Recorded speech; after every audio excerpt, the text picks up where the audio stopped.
Yay! And I'd like to welcome you to this very special event with the International Teacher Development Institute, known as iTDi. My name is Stephen Herder, one of the tutors and founders of iTDi, and my partner tonight is... I am Phil Brown, and I'm in the background, and I'll hand you back over to Steve. There you go. Phil's in charge of our TESOL certificate, 140-hour TESOL certificate course. And he's the brains behind many of our good ideas. Our special guest tonight is Scott Thornbury, who you all know and have come here to listen to and see. And everybody else you see on the screen are alumni of our recent Dogme ELT course that we had here live in Zoom during the month of September. So just for everybody's information in the background, we're going to go about 30 minutes, if that, with a short interview. And we will then open up the floor here in Zoom for further questions and comments. And Phil's going to try to juggle comments that we get from Facebook Live. So, Scott, how are you feeling today? Good, very good. Thank you, Stephen. And it's great to see all these familiar faces. Yeah, I feel I've come home again. We had such an intensive month experience that although it was online, I do feel I know you all very well. So it's great. Thank you very much for joining us today. Everybody looks so fresh and chipper. I'm surprised. Yeah, that's great. That's great. So, Scott, just before we get into the first question about the Dogme ELT course, as I was riding home on my bicycle an hour ago, I had this thought of, you've been doing teacher trainings for years, and I know that you've done teaching online, but I wonder where does teacher training online fit for you in the scale of fun and interesting as compared to working face-to-face? Let's start with that. Yeah, it's not an easy question because there's so many modes of doing teacher training online. So, I mean, I've been working for the last 12 years or so on a master's program, doing the language analysis component, which it's teacher training, but it's not like watching teachers teach. It's more about talking about language, etc. More recently, I've been working on a course for an educational charity that works with refugees in the Middle East, training their relatively untrained teachers to teach online using Teaching Unplugged methodology. That's very much front lines teacher training. Absolutely, and it's a very different order of teacher training than talking about, the present perfect simple kind of thing. Right. And it is quite challenging, but extremely. I mean, like everybody at the moment, I'm on a very steep learning curve, learning how to use the available technology. And of course, where the students are in situations where they don't have access to broadband or, reliable broadband, et cetera, or they're working off their phones, there's all sorts of issues involved. So it's a challenge, but it's possible. I enjoy it. Of course, I enjoy it. I wouldn't do it if I didn't, but I enjoy it particularly because it's the only teacher training I'm doing at the moment, because I'm not doing any face-to-face teacher training. Right. And certainly the internet makes it the great equalizer now. And that's one of the original tenets of iTDi, was that we felt like anybody who had access to Wi-Fi deserved the opportunity for some professional development. So it's really a great opportunity for people. Mm-hmm. And we've all felt the online learning and online teaching sort of jump ahead at warp speed through this COVID or coronavirus thing. Everybody and their dog is using Zoom or online teaching and classes these days. Did you, before we did this Dogme ELT course, about how many times had you done it face to face over the years? Was it a well-oiled machine, or was it? Well, not really. I mean, after the initial Dogma phase, like in the in the noughties, like after the was first made public in the article that I wrote in year 2000. Yeah.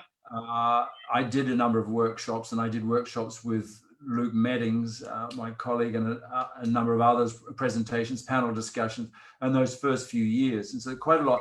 And then it kind of, things moved on. I moved away. It wasn't until a year or two ago I was invited to do an intense weekend workshop on Dogme ELT in Moscow, in fact, yeah. Which I had some trepidation about, because it sort of really meant revisiting a lot of the principles, but also looking at how things have changed. And I mean, an awful lot has happened in the last nearly 20 years in terms of developments in a number of fields, not least methodology, second language acquisition, etc. I mean, I could list a number of things that, and I'm sure they'll come up in the subsequent discussion.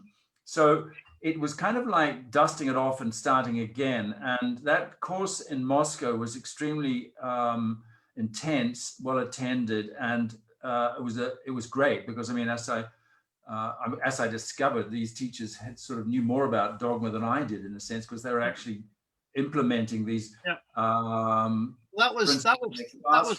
That was 3 days, wasn't it? Was it 2 or 3? It was a 2. I think might have been a Friday evening and a Saturday, Sunday. Yeah. And I replicated it again in Ukraine, at Kiev, where we did a similar thing. And then I was down to do it in Belarus in April, but of course that was cancelled. So, but that was the recent history of these courses. So the opportunity to do the course online, of course, was very welcome, since it was fairly recent that I'd been doing it face to face. But again, a real challenge, because quite a different order of things to do a course which worked face to face and then transfer it online. Yeah, so just for everybody who, you always come across cool as a cucumber, and nobody sees the sweat and tears you put into these efforts. But I remember our first conversation about it, when we talked about, and you taking the subject you knew well and trying to cut it up into 4 pieces. What kind of fears do you remember from that initial, how do I deliver this to a group of teachers from, like Kevin Ryan, you might be our #1 experienced teacher with close to 35 years in the classroom, and some newer teachers in the room as well. But what did you think about when you started putting it together, Scott? Well, I think the challenge of any kind of online delivery is that the temptation just to simply lecture, of course, is sometimes irresistible, because it's getting the kind of interaction, the dynamic online that you can get at the face-to-face class is harder work. So I was a bit nervous about that, not least because the whole principle of Dogma, after all, is it's the group, it's the dynamic. Unless you have that, all these kind of emergent language ideas, etc., are not really going to take off. And so, although I've done webinars before, lots of them, and I'm learning how to interact better, I was nervous that the Dogma would not lend itself to this kind of mode. But it did. I mean, it worked because of all the people you can see on the screen who were so generous with their participation. And so it actually was, once we got into it, it was kind of plain sailing, and the temptation simply to bang on and lecture, which just simply wasn't there, because it was so much more interesting actually listening to what people were saying. And then of course you factor in the forums that were happening between sessions, which were incredibly busy and productive and generative. So the modality, the online modality, if anything, worked better than the kind of intensive experience you can get only in a weekend, because we had a month. to engage with these issues, not just 2 days. So just for the audience, to let them know that we had like a 1-hour live session on Sundays, and it was Sunday night for some people and Sunday early morning for others.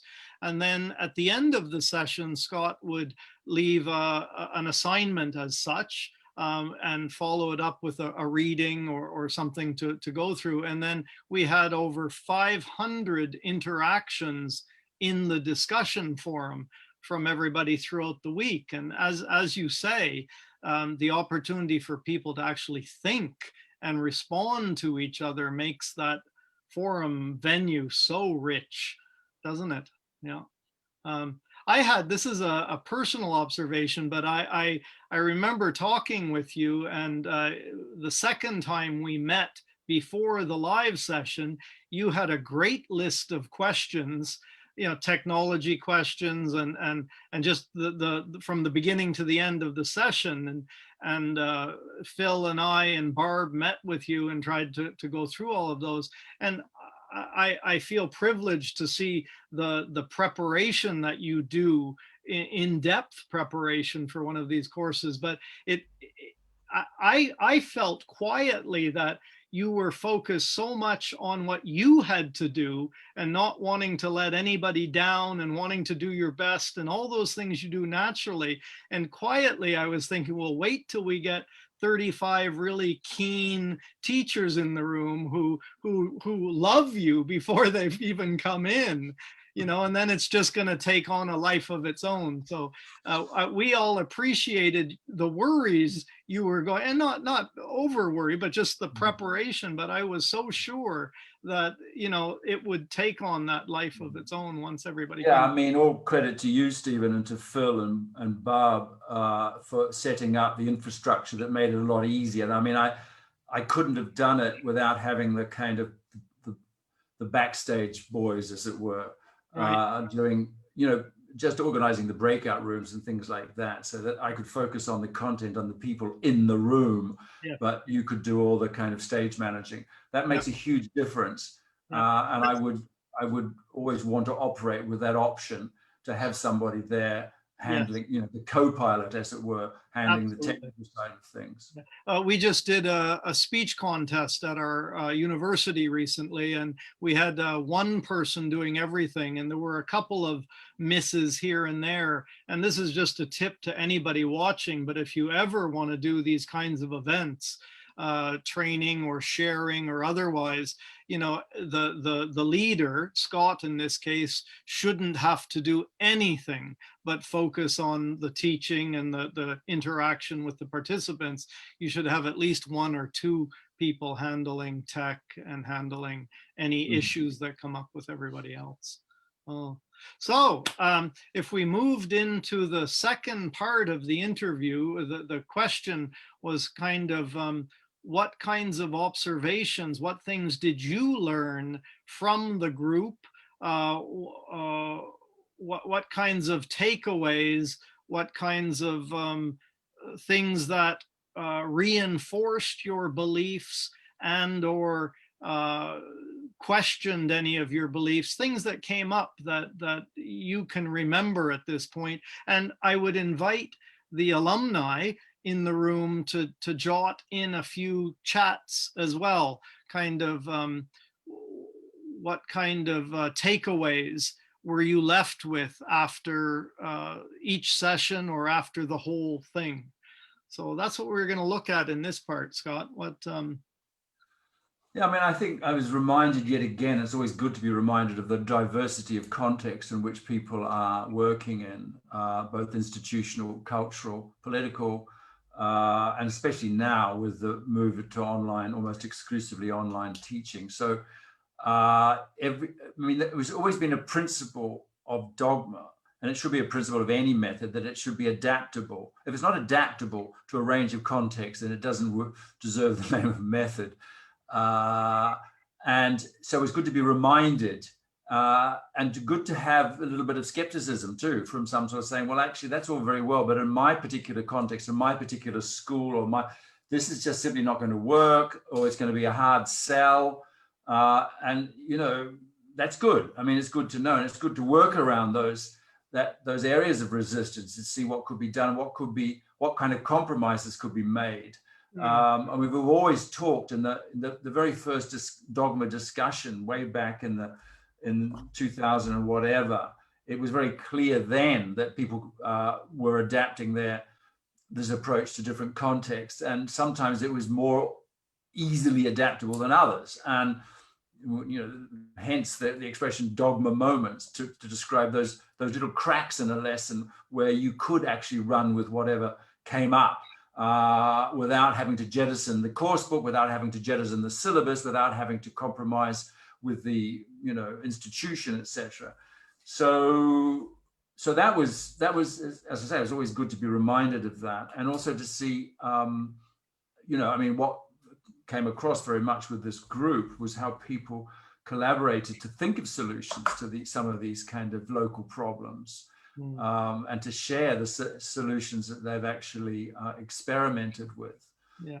So that's the Chuck Sandy quote from years ago: "Whatever the question, community is the answer." And that's just such a lovely quote that people with the brain power of Scott's experience times 35 times a number of years in the classroom, and kudos to you, Scott, for being, ever since I met you, just being so natural, down to earth, friendly, open, and but that's what a good teacher does, is creates.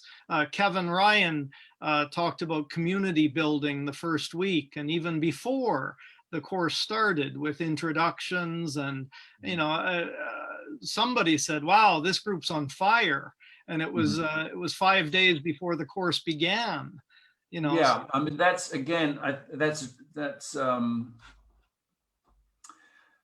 tribute to the quality of the people who were on the course and the people who hosted it. I don't think I take a lot of credit there necessarily. I mean, I think that was, for me, a learning experience, that you can create a community of practice, if you like, online, which has a life beyond the immediate course. And it's been very gratifying to see everybody here today, like a month afterwards.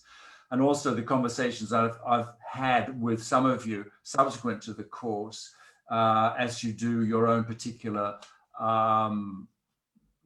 researches, developments of some of the content of the courses. That's been really, really interesting. And I hope more will come out of that course in terms of articles, research papers, etc. Because that's what we lack, actually. The whole dogma kind of thing tends to be parasitical on research in other fields, like task-based learning, for example, but it hasn't generated enough local specific research. Right. And I've had some wonderful conversations since the course finished with some of you about exactly what you're doing in your own particular contexts. Yeah. So the community is what I'm saying. Yes, the community survives, or a good community will survive the life of the course that kind of generated it. And we've had a couple of offshoots already with other groups coming out of this group of people who just I remember it might have been Hugh Nicol who said something in one of the early sessions about, "I'd like this to carry on for the next 5 years, please," or this discussion, and I thought, yeah, me too. And I like Bistra's comment in the chat that now more than ever, we really depend on a community in order to function, and that's what COVID has forced us, or the coronavirus. You see, that was the history of dogma. That's why dogma, which started off as a metaphor, as an analogy, as a one-page article, as just a kind of like thought experiment, morphed into the Yahoo discussion group, which is now moribund.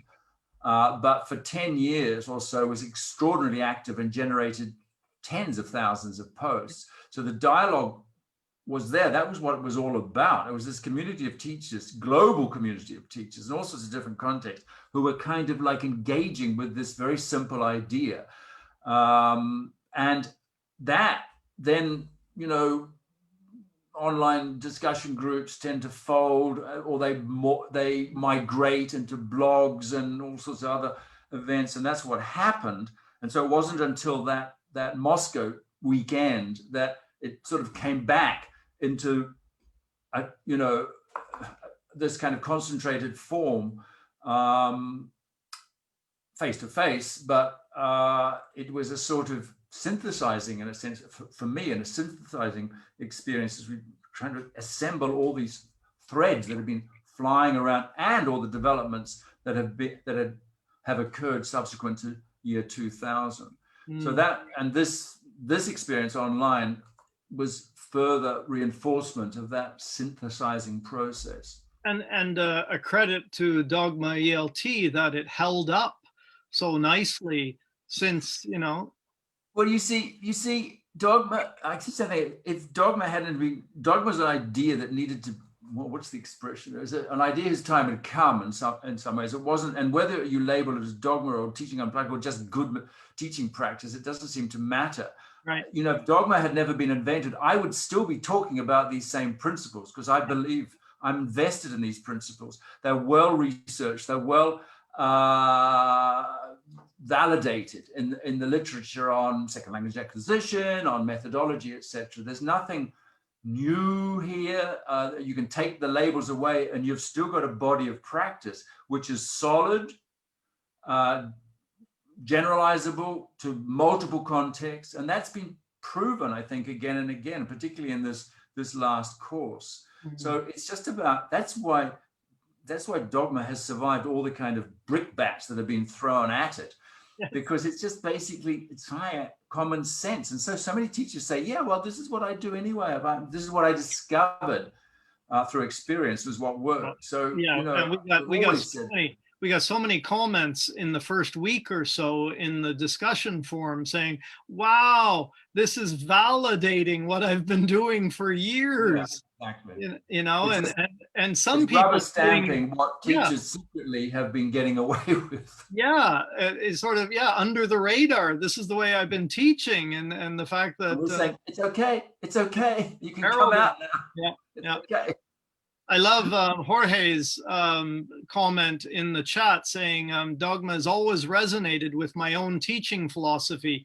And he said the takeaway value, besides the very fact of getting to know Scott the way we did, and again, that goes back to you're just so bloody open to get to know, which is really kind of you, but the amount of wisdom from my peers, their experience, opinions, and all experiences always replied by Scott's words is something that I hadn't imagined. Just go ahead. No, I mean, that was the other thing. I always felt that even if Dogma, if it failed as a methodology, if it did, and I don't think it has, but it didn't fail as a professional development enterprise. And I think, I mean, witness the fact that a lot of people who do diploma courses like the Delta do a Dogma class for their experimental lesson. It's a way of experimenting with, or turning on upside down what you traditionally do. And I think that that has been a very powerful effect of Dogma. A lot of teachers practice. They say, well, I can't do this regularly in the classroom, but from time to time, I'll try something out. And it's nice to know that there's a kind of a principle base behind this experimentation. So I think, if nothing else, Dogma has been a great opportunity for certain teachers who are prepared to take these kind of risks.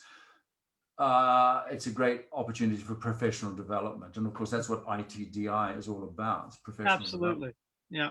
And Kevin Ryan has a nice comment, the tight focus on something where you divided the course up into 4 manageable chunks, and then using each chunk as a filter to look at our own teaching.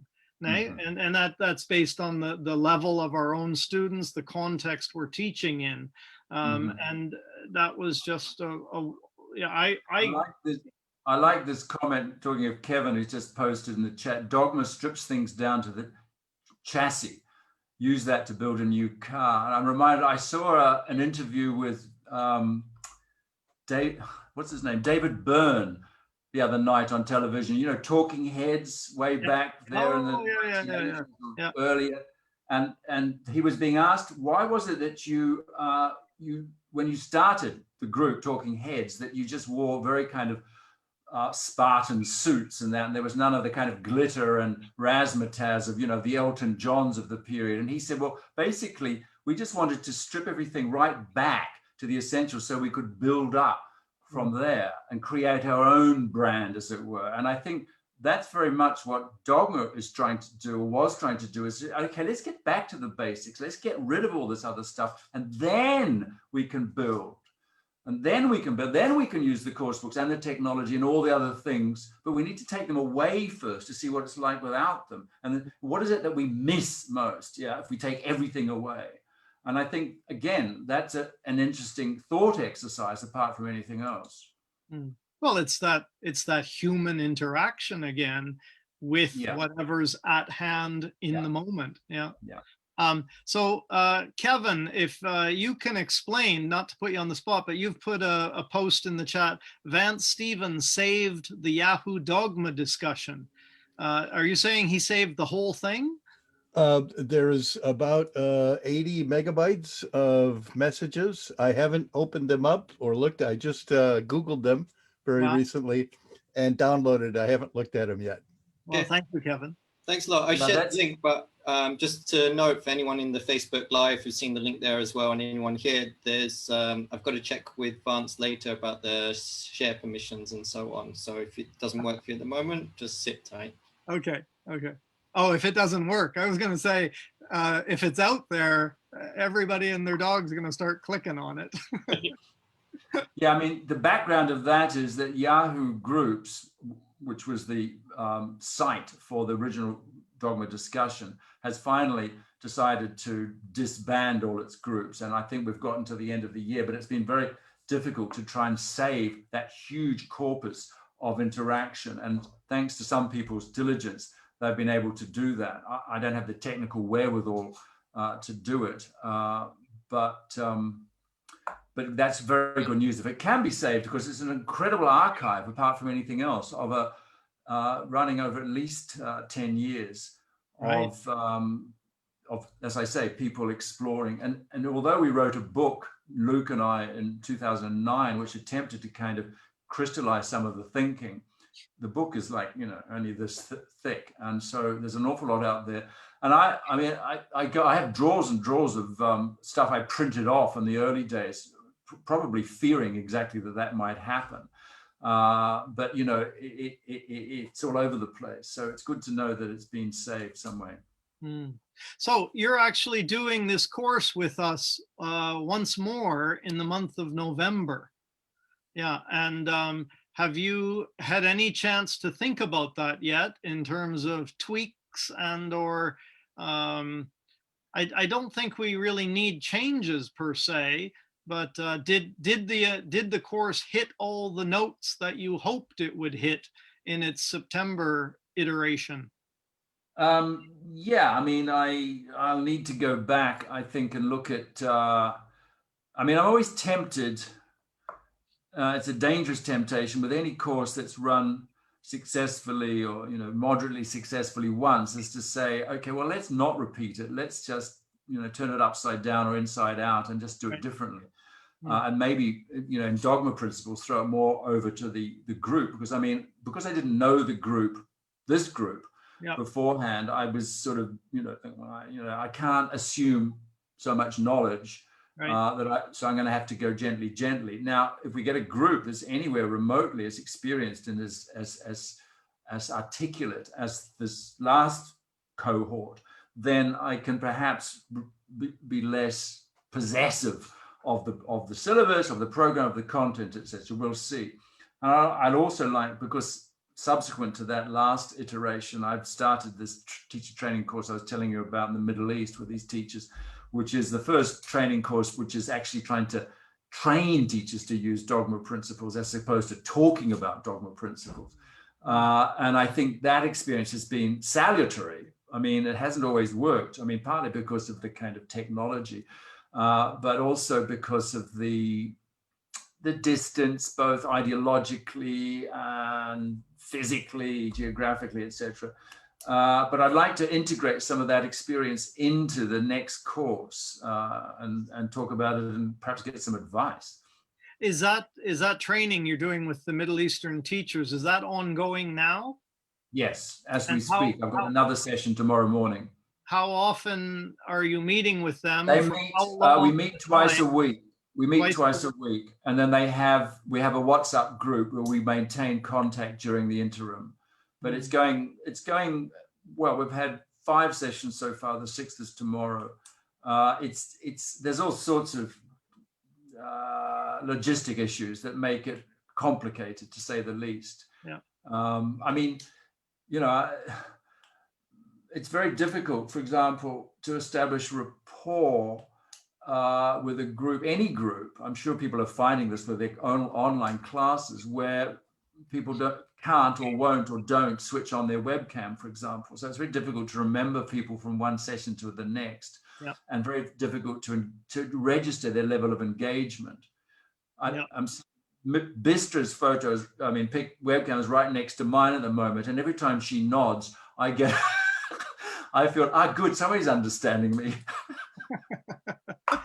If her webcam was turned off, I wouldn't be getting that. Yeah, I had a similar. It's the nods, it's the eye contact, etc. This is like intrinsic to a dogma methodology. It's very difficult to transfer that into a kind of, black hole. Yeah, I had a similar experience in the spring term with 30 first-year university students who I'd never seen, writing essays for me every week in an introductory writing course, and writing some brilliant stuff that I simply didn't have time to tag everything they wrote and put it into a file with their name on it. So I just was losing, and I was dying thinking there's so much rich, interesting material that I would normally pick up face-to-face in class and use it every week. So I hear you with those challenges for sure. One last question on this topic is, I know that you've had a personal and vested interest in the Palestinian groups that you've worked with, but I've never actually known the origin of all that. Is that something that's well known, or is that a private thing, or where? What's not at all. I mean, two groups, 2 charities I work with. One, I'm a trustee. That's the Hands Up project, and I absolutely recommend that. Brings drama activities to children in marginalized or deprived circumstances, particularly the Gaza Strip, where they don't have any contact with the outside world. How did that start? How did it start? When? That started by an initiative by Nick Bilbrough, the founder, who was somebody I'd worked with on previous training courses and had edited a couple of books he wrote. And he invited me to be involved. And we actually went out to Gaza on 2 occasions and met the kids and the teachers who are doing that. And we hosted a playwriting competition. And that in a sense emerged out of my experience and my background that I had originally in the Middle East. And when I first started teaching, I was teaching in Egypt for many years. And so I have an enormous affection to the region and have been there many times subsequently. So it was a natural follow-on to work with the Hands Up group, and then Mosaic Education, which is working not with children, but with adult refugees or young adults who are trying to get into tertiary education. The refugees, only about 3% of them ever make it into tertiary education. Right. And part of the problem is that not just lack of opportunity, but lack of language, lack of English, etc. So working with them has been also very gratifying. And so these teachers I'm working with are training to teach refugees English so that they can then hopefully make the jump into academic training and so on. Do these groups accept donations or anything? Is there any kind of plug we can do? So if can somebody look up the links and put them in the chat for us? And Hands Up project, not just donations, but volunteers, people to work with the children, for example, doing storytelling activities every Saturday. Now that there's a lockdown in Gaza and in the West Bank, kids can't go to school. And so Hands Up's been running regular Saturday morning communicative activities, games, drama activities, etc. And we're always looking for volunteers. Yeah, but the amount of volunteer work you've done over the years, giving of your time and your knowledge to people, I think that's something that those of us who are connected with you, I mean, I would always like to support something that I know people involved directly. I mean, I make my own donations to things that I think are useful, but I would certainly love to encourage everybody. So that Hands Up project is the first one. What's the other one? Mosaic with a K, M-O-S-A-I-K, the Mosaic Educational Foundation Trust, whatever. So those working specifically with mainly Syrian refugees in Jordan and in Turkey. Right, thank you.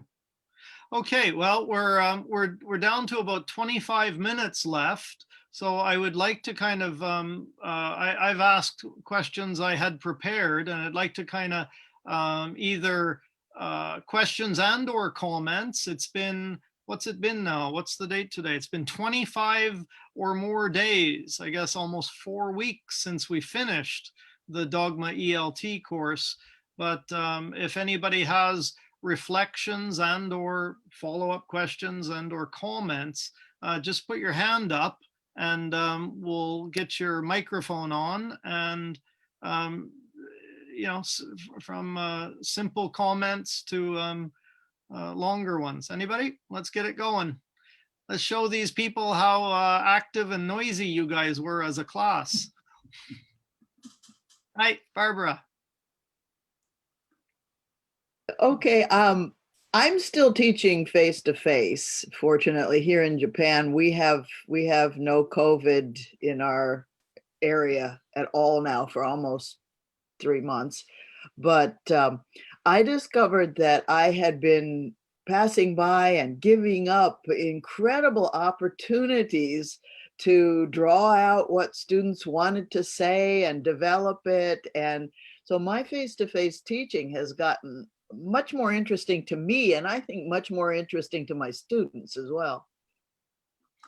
That's good to hear, Barbara. And one of the things, you know, the Dogme ELT analogy metaphor thing was based on the Dogme film movement of the 1990s.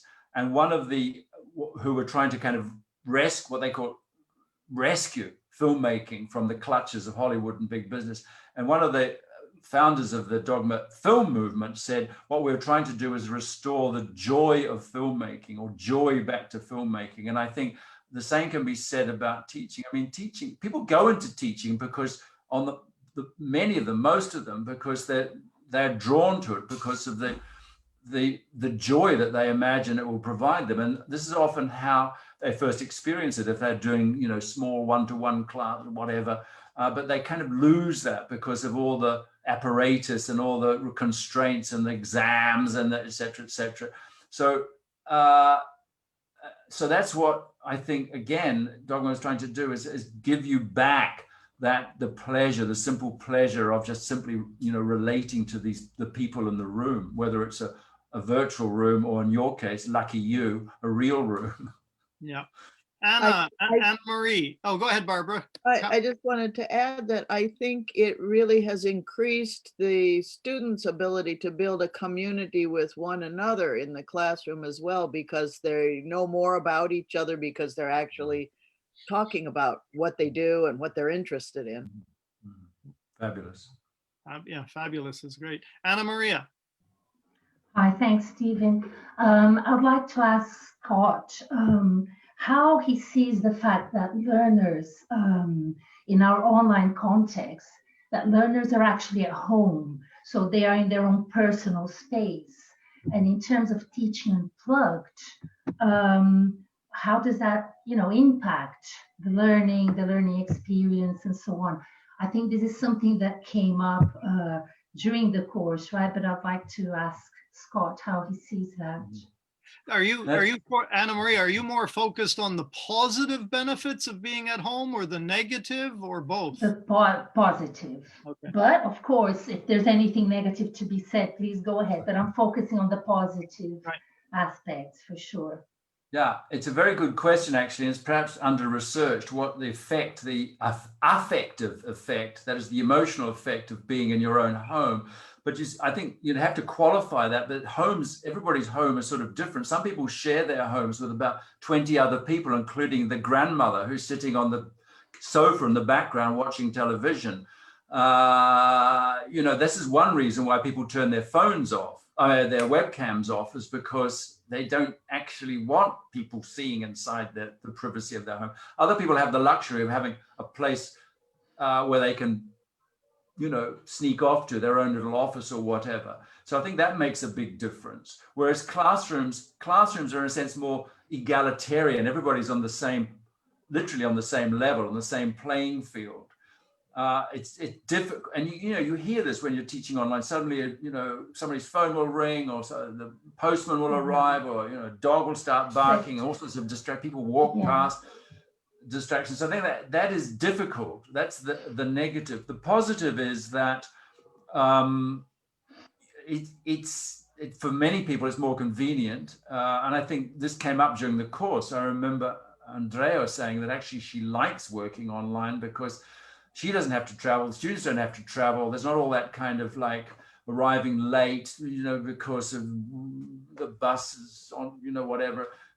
So there's practical issues which make online, and I think this will survive COVID. There will be the pluses of online learning will mean that there'll be a much more blended approach, I'm sure, in the future. For those kinds of things. And I think also when people are in their own home, maybe theoretically, and this is to be researched, they're more perhaps open to sharing, even if it's just sharing, objects that they have on their desk. So there's more possibilities, more affordances perhaps. But I could say that generally with anything that outside the classroom, you've got more opportunities to explore areas of language that might not normally come up in the classroom. That's a good question. Thank you. Yeah. And just to let people know, we've had a couple of questions on the Facebook side that we're doing this Dogme ELT course again in November, and there are literally only a couple of spaces left. So if you're interested, you should rush over to the iTDi.pro page and look under courses and get information about it. Hopefully we can put those links in the chats, into the various chats. I wondered, I had one other question from everybody. Was anybody being a student again for the first time in a while, and have any of that fear and trepidation of sharing your opinions with people that were not your students, but with all your, I see some heads nodding. Anybody want to comment about those fears, or that kind of put yourself out of your comfort zone? Maria, go ahead, come on with your mic. Yes. Oh yes, it was actually challenging, especially in the beginning, because I understood that and Scott would be reading, and all my colleagues. So my perfectionism just went up really, really high. And I remember the very first comment, it was the hardest one. Yes. Yeah, it took me some hours. Yes, just do it. Okay, breathe. All my, I don't know, yoga training. Yeah, can I just make a point there? Maria's reminded me, and I should have made this earlier, that when Dogme first started, the discussion group tended to be, and one of the criticisms of it was that, this is just native speaker teachers, this is an exclusive zone. And it also tended to be, for one reason or the other, I don't know why, tend to be rather male dominated. So one of the great pleasures of this particular course was to kind of restore some of that balance. So we had a good mix of teachers from all sorts of, not just context, but language backgrounds, and a better representation of the two genders. So, and Maria, you're the living, walking incarnation of that principle. Absolutely. Thank you. There's another nice comment from Jorge, who's still at four, I guess it's closer to 5 in the morning now. He's been here since 4 in the morning, but he put a nice comment in. It's been interesting how despite online teachings, only one possible now in Mexico, that people are responding to the Dogma principles with a mixed ability, 42 learner class at 7 o'clock in the morning, where attendance is voluntary, but they've responded wonderfully. Once again, I put it down to the humanistic, learner-centered and reactive teaching we like about Dogma. Nice. So there's if people are willing to get up that early and come on their own, they're certainly getting something out of it. Thank you for that. And take credit, Jorge. You know, if they're doing that, it's not just Dogma, it's your the way that you're doing it, and your commitment as a teacher. I know that from personal experience talking to you. Yeah.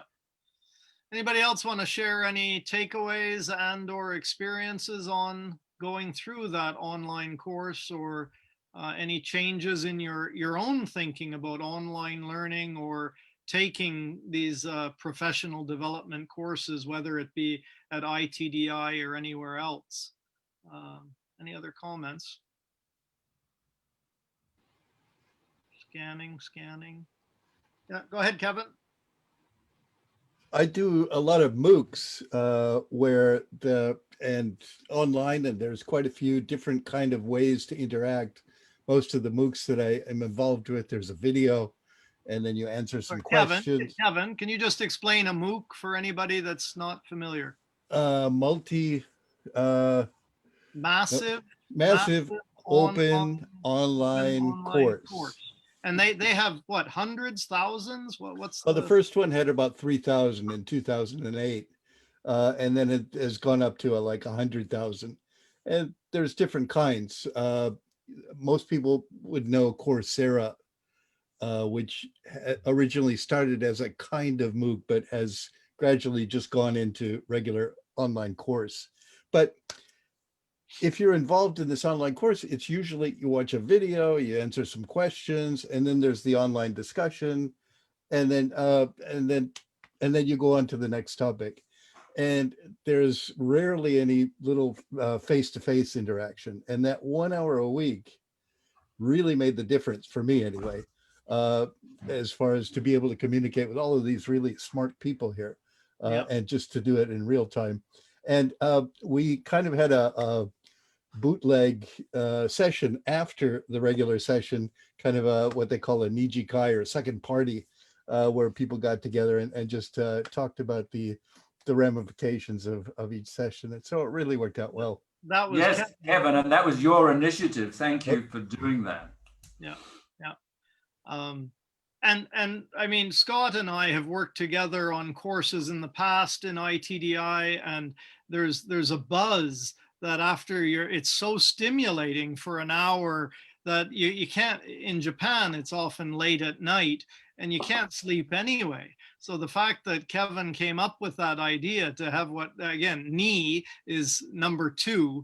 And so that second party and Kevin very graciously shared his own Zoom room, and people got together and could wind up or wind down based on things that were discussed. And there's a need, a need to process that stuff. And for many of us, it's through discussion and interaction with others that we can calm down and go to sleep after a while. Yes, I think that for me, one of the takeaways was the combination, the way that the synchronous and the asynchronous kind of support each other. And as Kevin said, it wouldn't be quite the same without those face-to-face, real-time synchronous sessions, not face-to-face, but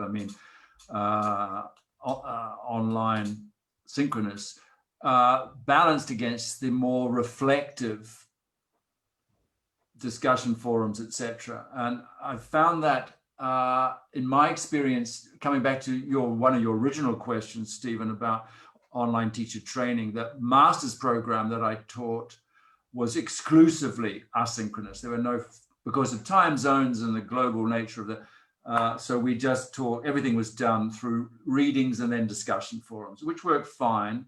But I've taught those same courses on site at the university in New York, and the buzz is very different, of course, in a real classroom, but the reflection time is a lot less because it was packed until just 4 weeks. So there's pluses and minuses, but essentially the best possible combination, especially now where we can't have on-site classes, or most of us, is this combination of the synchronous and asynchronous. And that seems to just, it's a very good combo. And it's just like we've said over and over again, it's without seeing, Bistra is the type of student who always comes into class 10 or 15 minutes early. And I have a chance, I've talked with her more than anybody else over the first month. And, it's that human element that is just absolutely necessary, that humans need interaction. So more than ever. Right. So anybody else want to share something, a takeaway or an experience you had, or what you're doing these days? Any challenges you're facing? I've found in the classroom that the students were completely obedient in kind of like an emergency room kind of scenario, that everybody pulled together and did their best in the April to end of July session. And they're just not quite as keen to do all of this asynchronous, offline, the panic has worn off. And so I'm finding myself having to think more about how to pull them in and how to engage them. It's been a little bit more difficult in the first month back at school. And I certainly haven't figured it out. Right now, my school is doing it where we're meeting them face to face once a month and doing these on-demand asynchronous classes 3 times a month. And it's just weird. It's just not feeling, like I said, that panic element is gone. They're kind of used to it all now and not nearly as impressed as they might have been in the first term. So we have to adapt with that. Anybody else feeling anything? Or go ahead, Hugh. Is that that's your microphone on? Yes, okay. So I was hoping at the end of September that I would, carry my enthusiasm into the classrooms, but practical problems, including I have lots of large classes this semester, 40, 50 plus in so-called listening speaking classes. Ouch. And so, it's been really, really tough. And one of those groups is at the National University, and the students never turn their cameras on. And I mean, I feel really lonely and don't know what the hell is going on with them. Yeah. And maybe a little bit of the same as you just described. The first semester, most of my students were pretty serious and engaged. I mean, I didn't know what was going on with them, but they really came through with their writing and projects, and that was great. But now I'm only just finished week 4, and I still don't know what the hell is happening. I think the class size is really crucial, though. Yeah. Where I have 2 small classes where I don't need breakout rooms. I've got 4 students doing literature, 4 students doing Latin American studies, and with them, it's really okay. Yeah. But the bigger classes, I wish I could do better as a Dogme teacher, but the improvisational space is not there, and I really want to be back in a real classroom. Yeah. The only tip I heard was a teacher who kept trying, and finally he announced he was turning his camera off.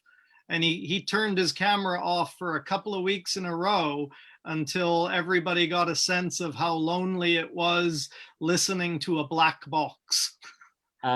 I was just going to suggest that. And he said to them, he negotiated saying, if I can get, 6 out of 20 of you to put your cameras on, then I'll put mine back on and just let it hang. And it sounded great to me. Yeah, I mean, I sympathize, Hugh, and I think both from the teacher training point of view, it's also the larger the class, the less, the fewer interactions are possible, and the less sharing, etc. Unless perhaps you can compensate by having the asynchronous forum. I mean, one of the reasons we put a cap on the Dogme course at 35, I think it was, Stephen, was that I was afraid that it would get out of hand with just too many people. We didn't want that. We didn't want it to turn into a Mooc.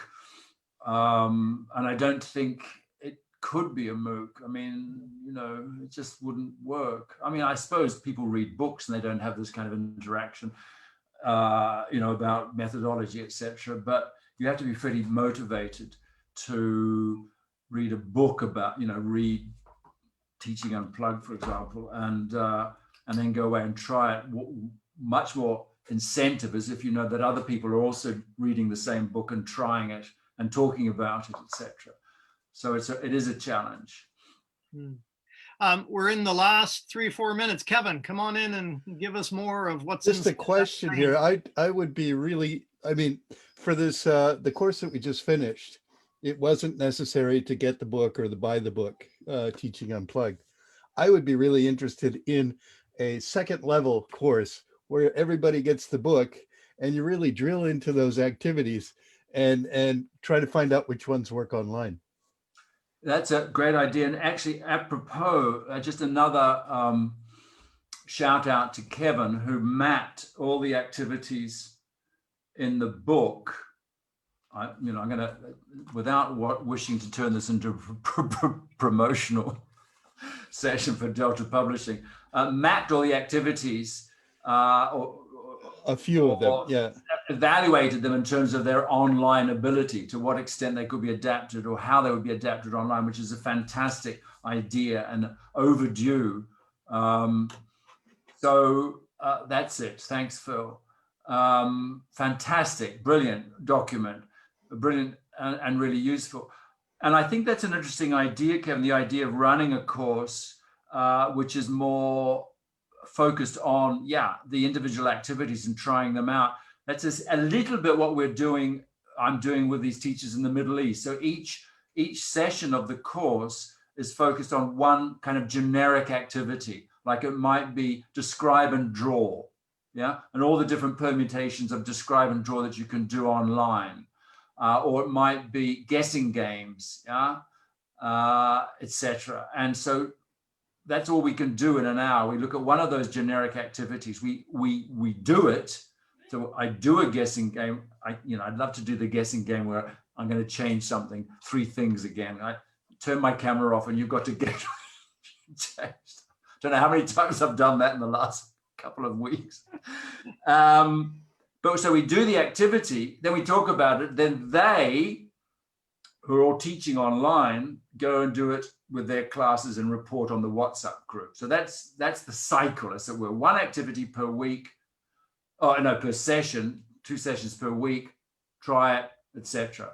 And that's that. And coming back to your point, Kevin, I mean, I would like to try that sometime. I'm not sure if I would want to start trying it out on an online course, though. I think I'd rather do it first of all with in a face-to-face classroom and take those activities and develop them over time and have feedback from teachers who are actually practicing. My little head is going crazy in the background thinking of ideas here, because Scott, you and I talked about this with other books that I was particularly interested in.